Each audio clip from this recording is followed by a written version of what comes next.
오늘은 고난 앞에 서지 않고 하나님 앞에 선다.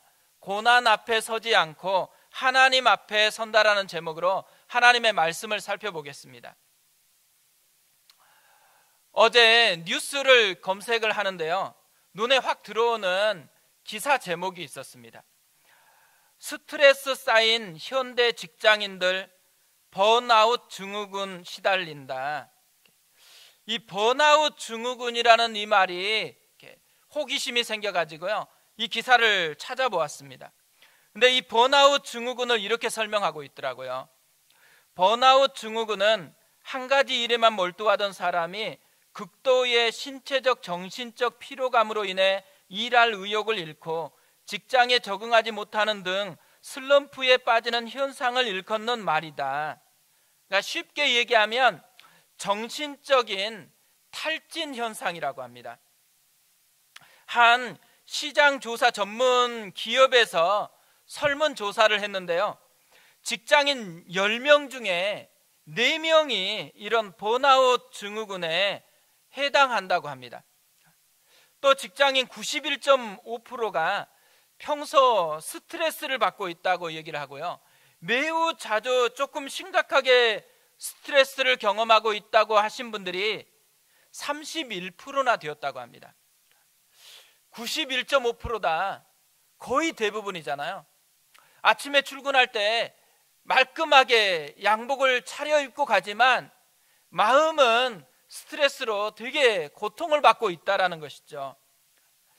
어떻게 보면 요즘같이 코로나 시대에는요, 직장인만 그런 것 같지를 않아요.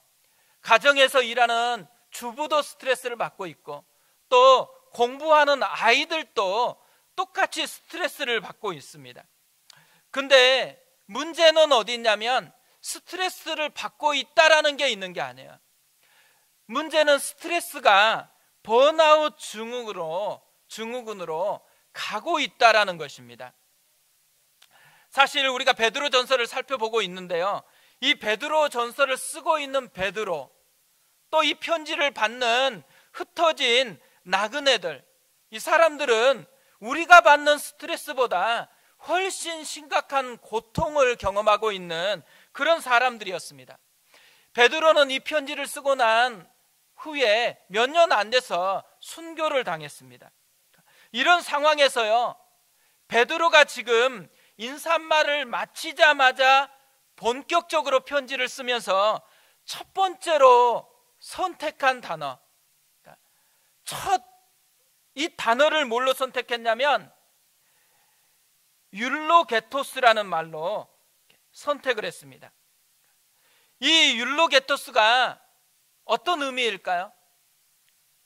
어떻게 보면 우리보다 훨씬 심각한 사태에 있으니까 번아웃 증후군 같은 그런 느낌을 가질 것 같잖아요.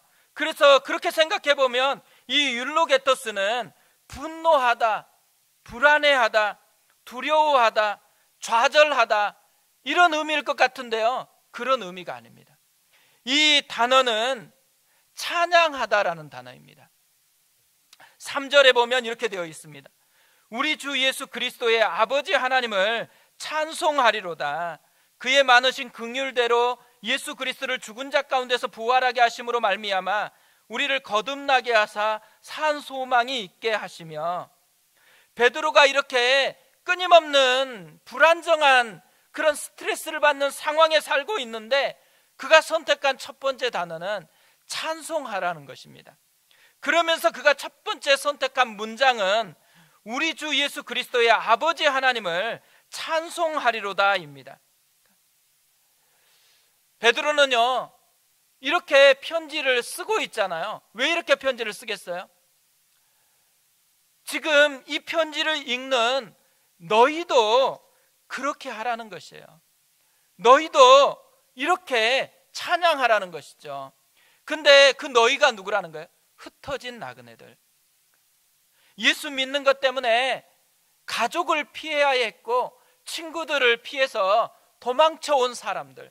그래서 지금 어디에서 자야 될지, 뭘 먹어야 될지 준비된 게 없기 때문에 끊임없이 불안한 그런 삶에 놓여있는 이들에게 지금 첫 번째 단어로 표현한 게 찬양하라는 것이에요. 마치 이런 것이라고 생각할 수 있습니다. 신방을 갔어요. 근데 이분이 건강검진을 받았는데 암이 발견이 된 거예요. 근데 그냥 암이 아니고 말기암이에요. 다 퍼졌어요. 이 말을 듣고 목사님이 찬양하세요, 이렇게 얘기한 거나 마찬가지예요. 또 완전히 지금 경제적으로 파산을 했어요. 그 가정에 가서 신방 가서 목사님이 하는 말이 찬양하라고 이렇게 얘기한다고 생각해 보세요. 아마 제가 이렇게 얘기하면 돌로 쳐서 죽이고 싶을 거예요. 니나 잘해라고 이렇게 얘기하고 싶을 거예요. 근데 베드로가요, 지금 당당하게 그렇게 얘기하고 있는 거예요. 찬양하라고. 그뿐 아니라 이 편지를 받고 있는 이 흩어진 나그네들도요, 지금 이 찬양하라고 도전하고 있는 이 말을 은혜로 받아들이고 있다라는 것이죠. 어떻게 이런 일이 가능할 수 있을까요? 마태복음 13장 44절에서 예수님이 하신 말씀과 같기 때문이라고 생각을 합니다. 천국은 마치 밭에 감추인 보화와 같으니 사람이 이를 발견한 후 숨겨두고 기뻐하며 돌아가서 자기의 소유를 다 팔아 그 밭을 사느니라. 밭에 감추인 보화를 발견한 사람이라는 거예요. 이 사람이 밭에 보화가 있다는 걸 발견하는 순간 뭐래요? 집으로 돌아가서 말은 안 하고 집을 팔기 시작하는 거예요. 또 폐물들 다 팔기 시작하는 거예요. 근데 이걸 보면 아내가 무슨 생각이겠어요? 미쳤다고 생각하겠죠. 그 밭대기 돈도 될 것 같지 않은 그거 사기 위해서 집을 팔고 모든 폐물을 지금 팔고 있으면 얼마나 답답하겠어요. 근데 사람들이 볼 때는 이 사람이 미친 것 같은데 이 사람이 미쳤을까요? 안 미쳤을까요? 안 미쳤어요. 이 사람은 오히려 더 지혜로운 거예요. 왜 그래요? 밭에 감추인 보화를 보았기 때문이라는 거죠. 다른 사람들은 팔고 있는 모습을 보면 너무너무 답답했을 거예요. 근데 이 사람은 다른 사람이 전혀 못 느끼는 이 표현되지 않는 기쁨, 마음속에 너무너무 기쁜데 표현할 수 없는, 감추고서 팔아야 되는 이 마음을 가지고 지금 밭을 팔고 자기 재산을 팔아서 이 밭을 산 사람이라는 거죠. 베드로가 그런 사람이었다라는 거예요. 또 베드로뿐만 아니라 이 편지를 받는 한 사람 한 사람이 그런 사람이다라는 것이죠. 고난 중에도요, 이렇게 찬양하라고 할 수 있는 이유가 있다면 천국 보화를 본 것입니다. 고난과 비교할 수 없는 엄청난 천국 보화를 보았다라는 거죠. 베드로가 본 게 뭐였을까요? 오늘 말씀은요, 베드로가 보았던 천국 보화를 우리에게 소개를 하고 있어요. 베드로가 보았던 첫 번째, 거듭남이었습니다. 거듭남. 3절을 세 번역으로 보면 이렇습니다. 개정 우리가 보는 성경보다 이 세번역 성경이요, 원어에 가깝게 순서로, 원어에 가까운 순서로 번역이 됐어요. 이렇게 되어 있습니다. 우리 주 예수 그리스도의 하나님 아버지께 찬양을 드립시다. 하나님께서는 그 크신 자비로 우리를 새로 태어나게 하셨습니다. 그리하여 그는 죽은 사람들 가운데서 예수 그리스도가 부활하심으로 말미암아 우리로 하여금 산 소망을 갖게 해 주셨으며, 거듭남이 뭐라는 거예요? 다시 태어나게 했다는 거죠. 하나님의 생명으로 다시 태어나서 하나님의 자녀가 되게 한 사건, 이게 거듭남입니다. 우리는요, 우리 자신을 보거나 또 남을 보면서 어떤 생각을 많이 갖냐면 조금만 바뀌었으면 좋겠다 생각해요. 아이들 보면서 게임 좀 줄이고 공부만 하는 이 조금만 바뀌었으면 좋겠다. 남편도 보면서 조금만 바뀌었으면 좋겠고, 아내를 보면서도 조금만 바뀌었으면 좋겠다, 이런 생각을 갖거든요. 자동차 사고가 났을 때 조금 망가지면 수리해서 다시 타요. 그러나 완전히 망가지면 어떻게 해요?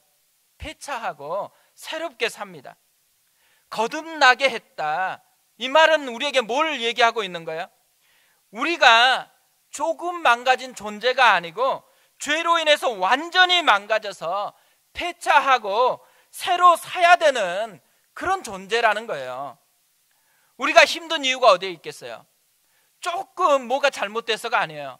죄로 인해서 완전히 망가졌는데 조금 그 망가진 게 우리에게 드러나기 때문에 힘들다라는 거죠. 완전히 우리가 새로 태어나야 돼요. 그런데 우리 힘으로는 이것을 할 수 없어요.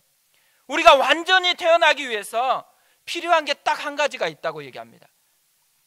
그의 많으신 긍휼대로, 그의 많으신 긍휼대로 하나님의 불쌍히 여겨주시는 사랑이 우리를 거듭나게 한다라는 거죠. 오늘 일부 예배 때 세례식이 있었습니다. 이 세례를 받았던 형제님이 작년 8월 한 둘째 주쯤에 교회를 처음 왔었거든요. 생전 처음으로 교회를 왔습니다. 그리고 8월 마지막 주에 온 가족 수련회가 있는데 놀러 간다 그러니까 놀러 가는 줄 알고 따라오셨어요. 그리고 나서 얼마 지나지 않아서 사진을 카톡으로 하나 보내주었는데 사무실하고 집에 부적을 달고 살았거든요. 부적을 의지했어요. 근데 그 부적을 다 태우는 사진을 보내왔어요. 그리고 그 해에 추석이 됐는데 추석 때 아내에게 또 가족들에게 제사를 지내지 않겠다고 그렇게 선언을 했습니다. 그리고 올해 봄에 우리가 특세를 여기서 모여서 했잖아요. 이때 아이하고 아내까지 함께 특별 새벽 예배를 참여를 했어요. 이분이 왜 이렇게 변화가 일어났을까요? 이분에게 이분이 큰 결심을 하고 이분이 변화를 위해서 많이 노력했기 때문이 아니에요. 하나님의 긍휼하심이 이분을 만졌기 때문에 그런 거예요. 하나님의 긍휼하심이 마음을 터치하니까 전혀 생각해 보지 못했던 교회를 가고 싶은 마음이 든 거예요. 하나님의 긍휼하심이 마음을 터치하니까 이전과는 조금 다르게 살고 싶어하는, 그래서 내가 예전에 붙들었던 것을 내려놓고 하나님을 좀 의지해야 되겠다라는 생각이 들었다라는 것이죠.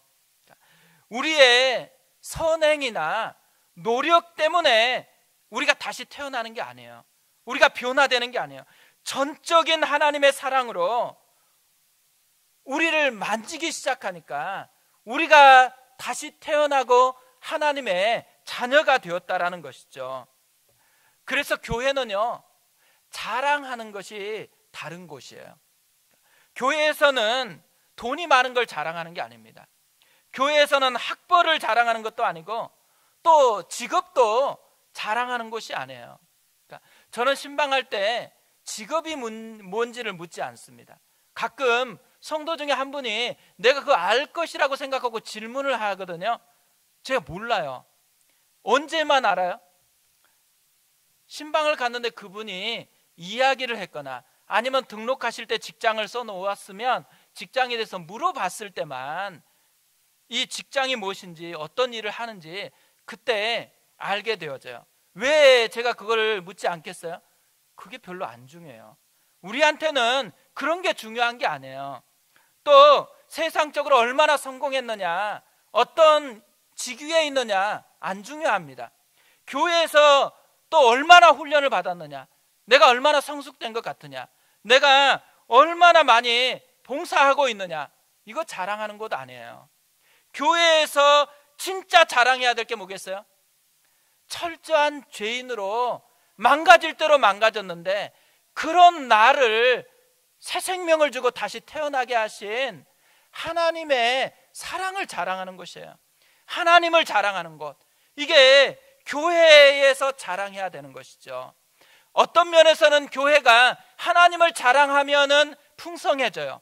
그런데 교회에서 다른 걸 자랑하기 시작하면 교회가 냉랭해지는 이런 일들이 일어난다라는 거죠. 오늘 말씀은요, 우리가 거듭났을 때 하나님이 우리에게 주는 종합 선물 세트가 있다라고 얘기를 합니다. 베드로는 이 종합 선물 세트 속에 담겨 있는 세 가지 선물을 오늘 말씀을 통해서 우리에게 소개를 해요. 3절에 하나, 4절에 하나, 5절에 하나 이렇게 소개합니다. 첫 번째, 산 소망입니다. 3절에 다시 보면 이렇게 되어 있어요.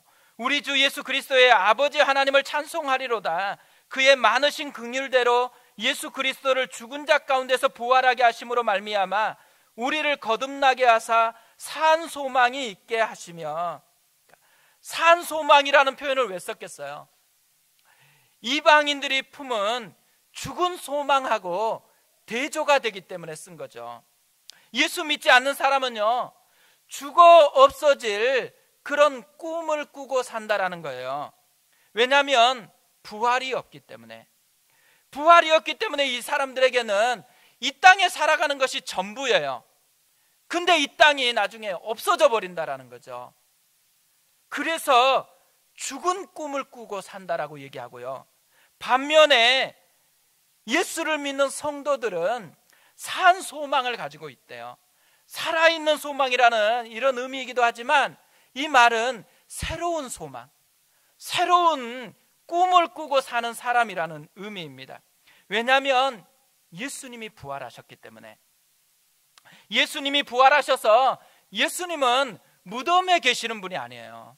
예수님이 부활하셔서 하늘에 오르셔서 지금도 이 땅을 통치하고 계시는 분이세요.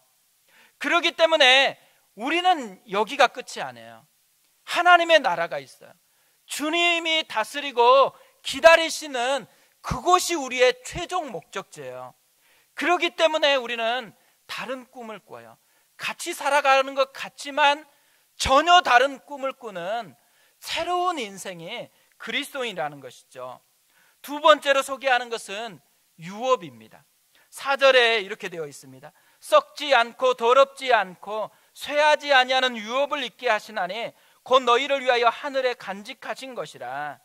유업의 특징을 썩지 않고 더럽지 않고 쇠하지 않는다라고 얘기해요. 이걸 한마디로 요약하면 뭐겠어요? 영원하다. 영원한 유업이라는 거예요. 그런데 이 유업이 어디에 있어요? 하늘에 있대요. 하늘에. 하늘에서 간직하고 있어요.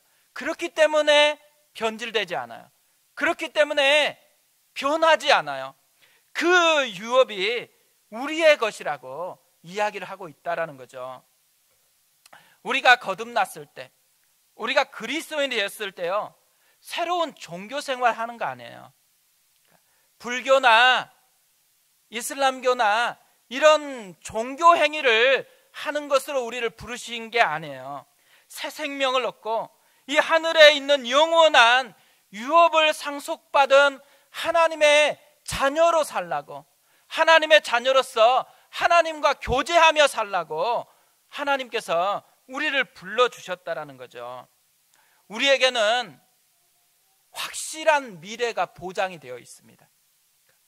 그것을 누리는 사람, 그게 그리스도인이라는 의미라는 거죠. 그리고 세 번째로 소개하는 게 있어요. 보호하심입니다. 그러니까 미래만 보장하는 게 아니고 고난을 받고 현재를 살아가고 있는 이들까지도 보호하시는 확실한 보디가드가 있다라는 말이에요. 5절에 이렇게 되어 있습니다. 너희는 말세에 나타내기로 예비하신 구원을 얻기 위하여 믿음으로 말미암아 하나님의 능력으로 보호하심을 받았느니라. 하나님의 나라가 임할 때까지, 아니면 우리가 하나님의 나라로 입성할 때까지 하나님이 능력으로 보호해 주신대요. 하나님이 우리의 현재적인 보디가드가 되어 주신다라는 얘기죠. 이 말씀은요, 지금 이렇게 흩어져서 나그네의 삶을 살아가고 있었던 이 사람들에게는 굉장히 큰 위로가 되는 거죠. 힘이 되는 그런 말씀입니다. 이들이 예수 믿는 것 때문에 지금 고난을 받고 있는 거잖아요. 근데 지금 베드로는 무슨 말을 하고 있는 거예요? 그 믿는 것 때문에 하나님의 능력으로 보호하심을 받고 있다라는 거예요. 믿는 것 때문에 고난받고 있는 줄 알았는데 믿는 것 때문에 하나님이 목자가 되었다라는 거예요. 믿는 것 때문에 하나님이 현재적으로도 보디가드가 되었다라는 것을 이야기하고 있다라는 거죠. 이 베드로의 모습을 보면 뭘 발견할 수 있어요? 베드로는 지금 고난에 압도당한 게 아니에요. 현실에 압도당한 게 아니에요. 현실에 스트레스가 없어서가 아니고 스트레스가 많아요. 그런데 그 스트레스에 번아웃 된 게 아니에요. 뭐에 사로잡혀 있어요? 하나님께. 하나님이 예비하신 선물에 지금 압도되어 있는 거예요. 그래서 하나님을 찬양하라고 그렇게 선포하고 있다라는 거죠. 제 책상에 와서 보시면 책에서 이렇게 오려놓은 종이가 3개 있어요. 근데 그 중에 하나 이런 글이 쓰여져 있습니다. 내 인생의 걸림돌은 언제나 나 자신이었다. 내 인생의 걸림돌은 언제나 나 자신이었다. 제가 이 글을 보면서 자꾸만 저를 점검하거든요. 문제는요, 항상 우리예요, 우리. 베드로 문제 없어요. 하나님을 지금 경험하고 있어요. 흩어진 나그네들, 우리가 봤을 때만 불쌍하지 이분들 문제 없어요. 고난당하고 있는데 이들의 마음속에는 하나님의 선물로 가득 차 있어요. 문제는 어디에 있어요? 문제는 나. 이렇게 똑같은 거듭남을 경험해서 하나님의 자녀가 되었는데 우리는 현실에 압도되어 버린 거예요. 우리가 이 하나님의 선물을 우리의 것으로 누려야 되는데 그것을 못 누리고 있는 우리가 문제라는 거죠. 우리가 어떻게 하면 이 베드로처럼 될 수 있을까요? 우리가 어떻게 하면 이 흩어진 나그네들처럼 현실적으로는 우리가 세상 속에 스트레스가 많이 있는 것을 받고 살아가고 있는데도 마음은 하나님의 선물로 가득 찬 기쁨으로 살아갈 수 있을까요? 오늘은 한 가지만 살펴보려고 그래요. 우리가 하나님의 선물을 누리기 위해서 해야 될 것, 고난 앞에 서지 않고 하나님 앞에 선다라는 것입니다. 포스터를 하나 준비했거든요. 한번 보시면요, 영화 포스터예요. 교회의 오빠라는 다큐멘터리 영화 포스터입니다.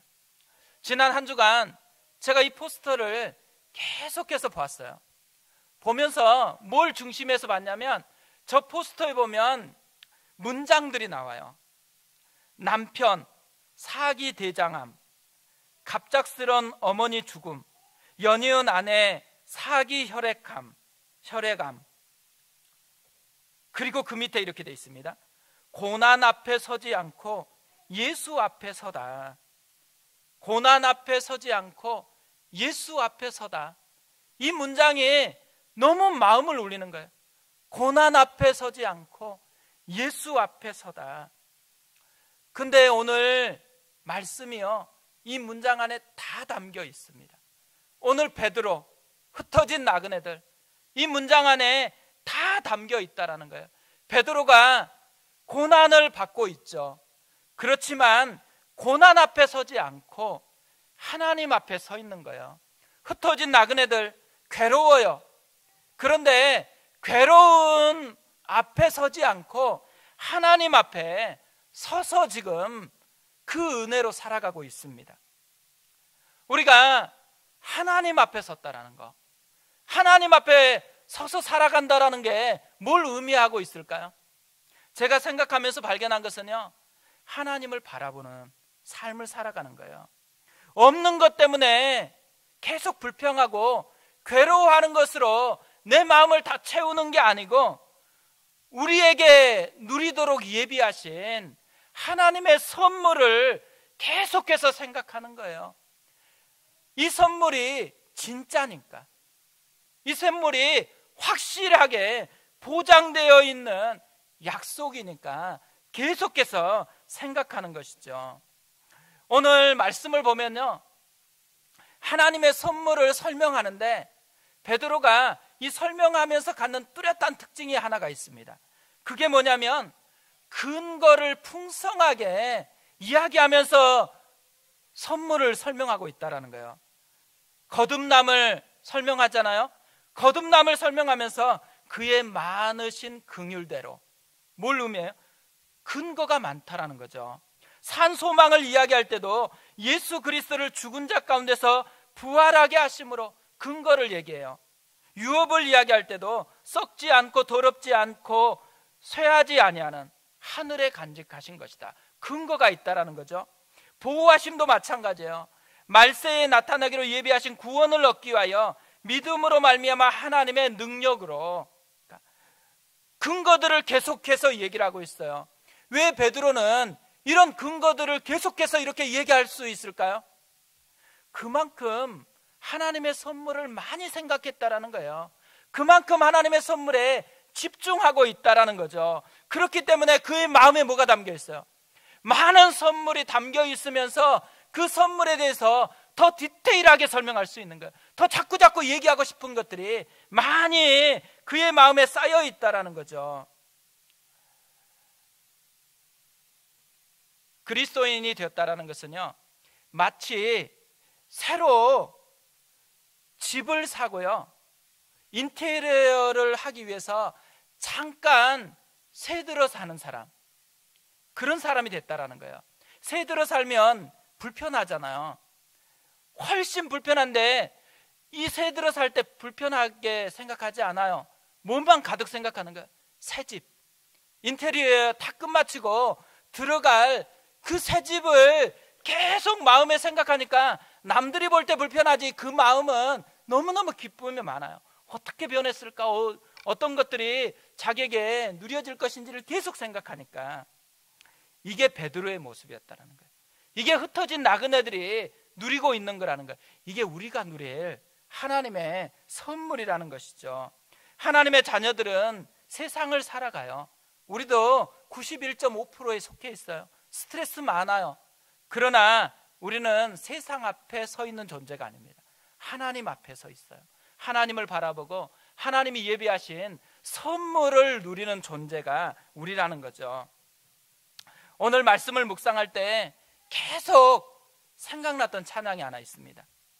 충만이라는 찬양입니다. 이 가사를 보면요, 오늘 베드로의 고백이 다 담겨 있는 것 같아요.